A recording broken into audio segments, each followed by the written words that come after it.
نحمده ونصلي ونسلم على رسوله الكريم أما بعد فأعوذ بالله من الشيطان الرجيم بسم الله الرحمن الرحيم صدق الله العلي العظيم رب العالمین ہمیں نور قرآن پاک سے منور فرمائے، آمین۔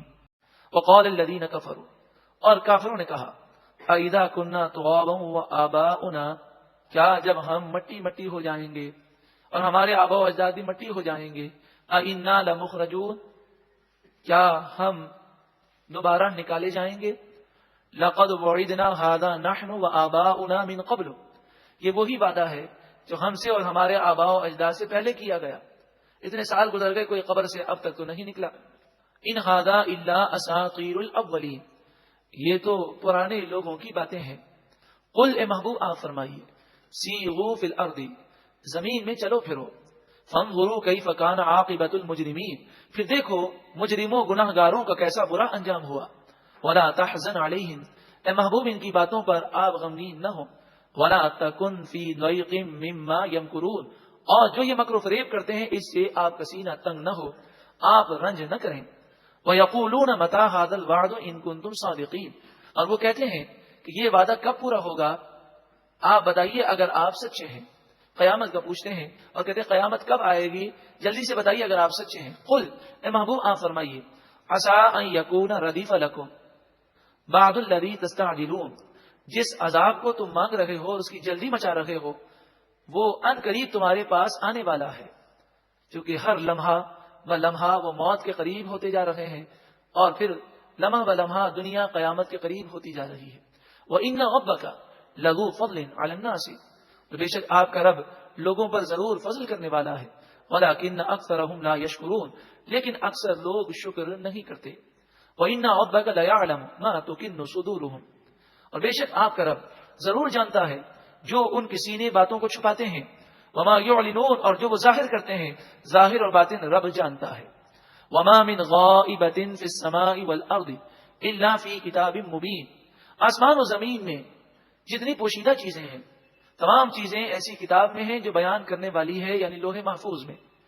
اللہ تبارک و تعالیٰ بھولنے سے پاک ہے۔ لوح محفوظ میں کیوں لکھا گیا؟ جب اللہ تعالیٰ چاہتا ہے، جس پر کرم فرماتا ہے، تو فرشتے ہوں، انبیاء ہوں، اولیاء ہوں، ان کے لیے لوح محفوظ منکشف ہو جاتی ہے، اور وہ لوح محفوظ کی تحریر پڑھ کر اللہ رب العالمین کی طرف سے دیے ہوئے علم کو حاصل کر لیتے ہیں۔ ان ھذا القرآن یقص علی بنی اسرائیل، بے شک یہ قرآن بنی اسرائیل پر باتیں بیان کرتا ہے، انہیں نصیحتیں کرتا ہے۔ اکثر الذی ہم فیہ یختلفون، ان اکثر باتوں کا علم قرآن دیتا ہے جس میں بنی اسرائیل یہودی عیسائی اختلاف رکھتے ہیں۔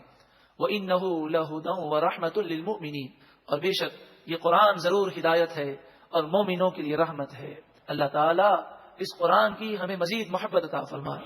إِنَّ رَبَّكَ يَقْضِي بَيْنَهُمْ بِحُكْمِهِ، بے شک آپ کا رب ان کے درمیان اپنے حکم کے مطابق فیصلہ فرمائے گا۔ وَهُوَ الْعَزِيزُ الْعَلِيمُ، اور وہی غالب علم والا ہے۔ فَتَوَكَّلْ عَلَى اللَّهِ، بس آپ اللہ پر بھروسہ کریں۔ اللہ پر بھروسہ کریں کہ کیا معنی ہے؟ ہر شخص آج یہ کہتا ہے کہ میرا بھروسہ اللہ پر ہے۔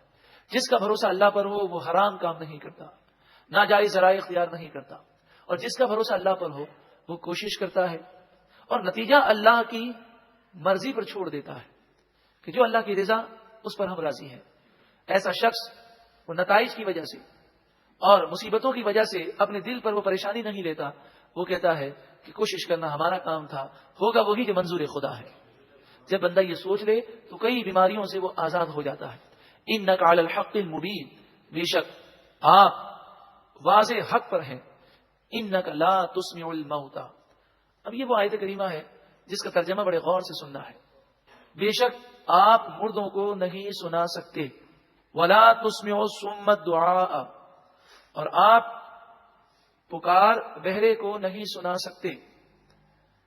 اب یہاں مردے سے مراد مردہ دل ہے، اور بہرے سے مراد وہ بہرا ہے کہ اس کے کان دنیا کے لیے تو ہیں لیکن دین کی باتیں سننے کے لیے نہیں۔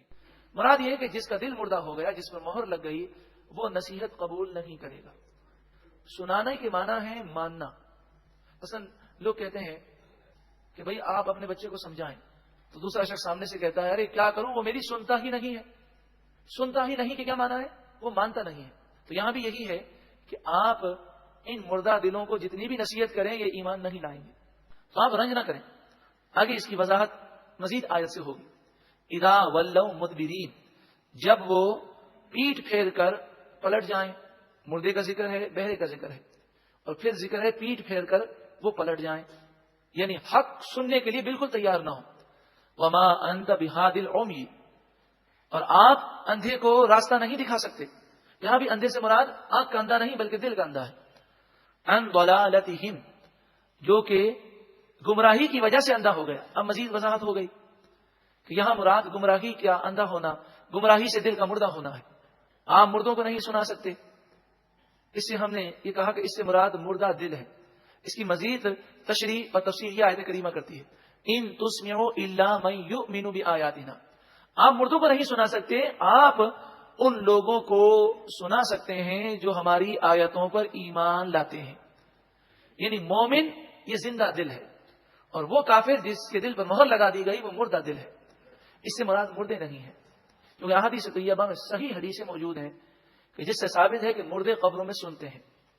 یہ بات تو ہم پہلے بھی ذکر کر چکے کہ ہر مسلمان کو یہ دعا یاد ہے کہ جب قبرستان جاتے ہیں تو حضور نے ہمیں یہ دعا سکھائی، السلام علیکم یا اہل القبور یغفر اللہ لنا ولکم وانتم سلفنا ونحن بالاسر. اے قبر والوں تمہیں سلام ہو. السلام علیکم یا اہل القبور، اے قبر والوں، اے مردوں تمہیں سلام ہو. اللہ ہماری اور تمہاری مغفرت فرمائے. تم ہم سے پہلے چلے گئے اور ہم تمہارے پیچھے آ رہے ہیں. یہ کلام حضور نے ہمیں سکھایا. اب آپ بتائیے، حضور صلی اللہ علیہ وآلہ وسلم تو فضول کلام سے منع کرتے ہیں. اگر یہ سنتے ہی نہیں تو ان سے کلام کرنے کا کیا فائدہ؟ اس طرح کی بے شمار حدیثیں ہیں. قرآن مجید فرقان حمید کی تفسیر کے لیے احادیث کا سہارا ضروری ہے، کیونکہ قرآن پاک میں فرمایا وَيُعَلِّمُهُمُ الْكِتَابَ، حضور کتاب قرآن سکھاتے ہیں. تو حضور کے سکھائے بغیر ہم اپنی عقل سے قرآن سمجھنے جائیں تو گمراہی ہو جاتی ہے. تو مردے سنتے ہیں، ہم وہاں جاتے ہیں فاتحہ کرتے ہیں تو وہ دیکھتے بھی ہیں اور وہ ہمارے کلام کو سنتے بھی ہیں. ہاں، انہیں بولنے کی اجازت نہیں ہوتی. فہم مسلمون، بس وہ گردن جھکانے والے ہیں، وہ حق بات کو سنتے ہیں یعنی انہیں سن کر عمل کرتے ہیں. وَإِذَا وَقَعَ الْقَوْلُ عَلَيْهِمْ، اور جب ان پر بات پوری ہو جائے گی یعنی اب قرب قیامت ہوگا، اخرجنا لهم، ہم ان کے سامنے نکالیں گے دابۃ من الارض، زمین سے ایک جانور، جسے دابۃ الارض اصطلاح میں کہا جاتا ہے، جس کے معنی ہے زمین کا جانور. یہ جانور کوہ صفا کے پاس سے نکلے گا. اس کے ایک ہاتھ میں حضرت موسیٰ علیہ الصلوۃ والسلام کی لاٹھی ہوگی اور دوسرے ہاتھ میں حضرت سلیمان علیہ السلام کی انگوٹھی ہوگی. تکلمہم، یہ جانور لوگوں سے کلام کرے گا، اور جس کے دل میں ایمان ہوگا اس کی طرف عصا سے اشارہ کرے گا تو اس کی پیشانی پر ایمان کا نور نظر آئے گا، اور جو کافر ہوگا اس کی طرف وہ اشارہ کرے گا تو اس کی پیشانی کفر سے کالی ہو جائے گی. یہ قرب قیامت کا وقت ہوگا.